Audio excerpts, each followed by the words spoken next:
আপনারা জানেন যে বর্তমান আমাদের দেশে তাবলিগ জামাত নিয়ে অনেক গন্ডগোল চলছে। তাবলিগ জামাতের দুইটা দল, একটা হচ্ছে সাদপন্থী আর একটা হচ্ছে জোবায়ের পন্থী বা আলেম ওলামা পন্থী, অনেকেই অনেকভাবে বলে থাকে আর কি।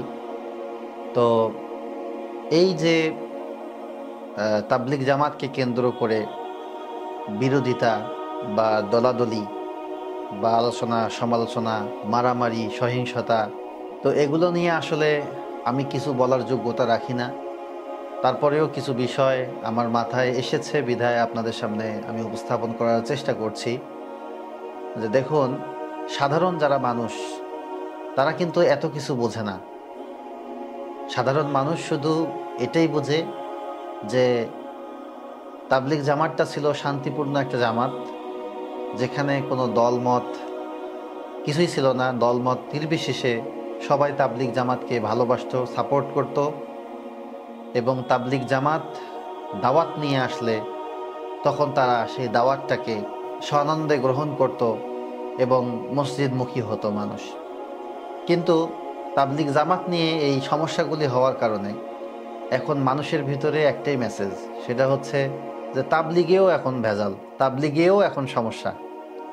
তো যার কারণে দেখা যাচ্ছে যে আমরা একদল বলছি যে আর এক দলের কথাবার্তা না শুনতে বা তাদেরকে মসজিদে জায়গা না দিতে, আবার আর এক দল বলছি আর এক দলের বিপক্ষে। এতে যেটা হচ্ছে, এখন তাবলিগ জামাত যদি জামাত নিয়ে কোনো মসজিদে যায়, কোনো মহল্লায় যায়, এবং সাধারণ মানুষের কাছে যখন দিনের দাওয়াতটা নিয়ে যাবে, যে মানুষকে দাওয়াত দিবে সে আসলে বিভ্রান্ত হবে যে আসলে আমাকে দাওয়াত দিচ্ছে কোন দল। আর তার মনের ভিতরে একটা প্রশ্ন থাকবে যে আসলে হক কোন দল। তো যাই হোক, এই বিষয়গুলো নিয়ে সমস্যা তৈরি করা বা সমস্যা বাড়ানো যতটা সহজ, মানুষের ভিতরে এই কনসেপ্টটা ক্লিয়ার করা বা প্রত্যেকটা মানুষের কাছে মেসেজটা পৌঁছে দেওয়া যে কোনটা হক কোনটা বাতিল, এটা কিন্তু খুব কঠিন। তো এই জন্য আমার হাম্বল রিকোয়েস্ট বা বিনীত অনুরোধ থাকবে সকলের প্রতি, যেন আমরা এই সহিংসতাকে আরও সামনের দিকে না আগায় নিয়ে যাই।